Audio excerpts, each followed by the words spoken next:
Hello there, everyone. Today we're going to go over if it's... excuse me. Today we're going to go over if it's worth going into a relationship with either a man or a woman. So I don't have a lot of time here before this burns out completely because it's a fucking candle. So let's begin. The pros and cons of dating a man or a woman. Let's start with the pros of dating.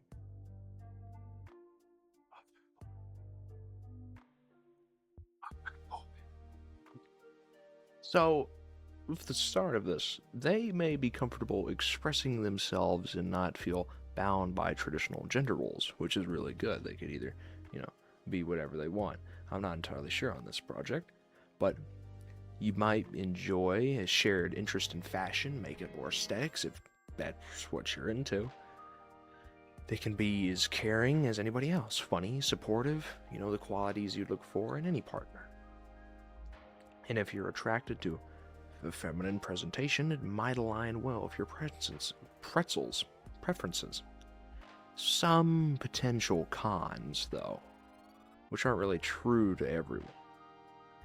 They may face prejudice or harassment from others, which can put stress on the relationship because people exist out there that are homophobic, and those people are evil.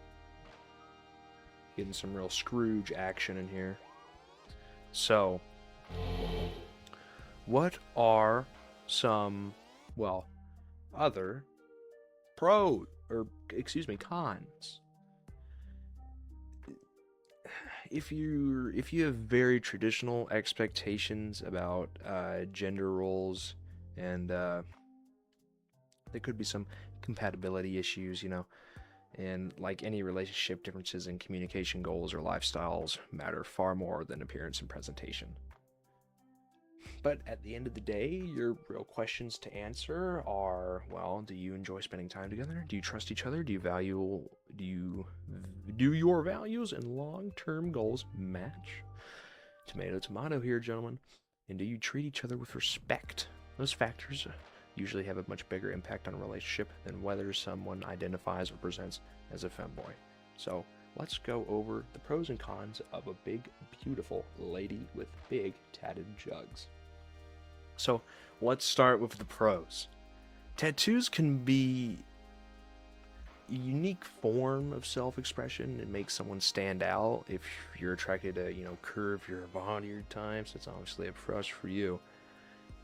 They may be interesting stories behind their tattoos. Maybe they're tribal, maybe they're, something completely unique to them. They can have a confident and alternative style, and great if you both enjoy tattoo culture or going to conventions or shops. But the cons. Tattoos are expensive to get and maintain over time, and they deal with massive stereotypes or judgment from other people. If your tastes are very different, etc., you prefer no tattoos, it could simply be a compatibility issue. Back pain can be more common for ladies that are generally well endowed, which is kind of crazy to think about. Probably why I have knee pain. But ultimately, big tatted jugs doesn't tell you much about whether someone would be a good partner. Kindness, communication, trust, or shared values. And shared values are what to tend matter in a relationship. What the fuck am I talking about? And shared values are what to tend to and what matter most in a relationship. So I thank you all, everybody. And, I thank you for talking. Either it's about femboys or, ladies with big tatted jugs. Wowzers! No way! That's awesome. But are relationships propaganda in the first place? Let's go over that. To think about it like this. Relationships themselves aren't exactly propaganda. A relationship is simply a connection between people, romantic, platonic, or familial people who have formed romantic relationships throughout human history long before modern media. And what can happen in that media? Advertising, culture, and sometimes promote certain ideas about relationships. For example, the idea that everyone needs a romantic partner to be happy and unrealistic portrayals of romances on movies and TV. Advertising on TV that uses romance to sell products such as engagement rings, Valentine's Day cards, and flowers. Ooh, social medias that highlight and idealize people's, well, hiding the ordinary parts of relationships. Those messages can influence how people think about their relationships, and that's a different saying from relationships themselves that aren't exactly propaganda. If you're asking because you've been feeling this way, well, don't come to me. You shouldn't have came to me anyway, because I'm just a fool. I'm a puppet.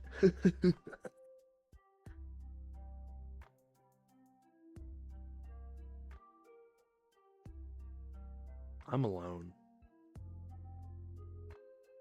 A lot. You know, I used to have some good folks, and now they're gone. It's my fault. Something I did a very long time ago. Feels like that anyway. I haven't talked to them in a very long time. So, what did I do exactly? Well, I made a unforgivable mistake, and that was being a bad person. I lied. I simply threw myself into harm's way on purpose.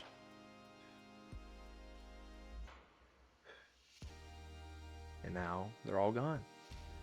But what's it like to be alone? What's it like to miss someone?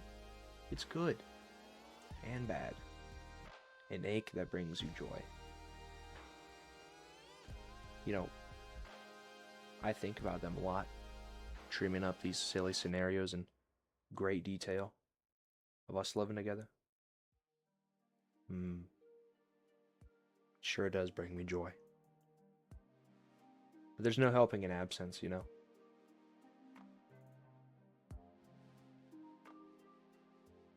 Good night, everyone.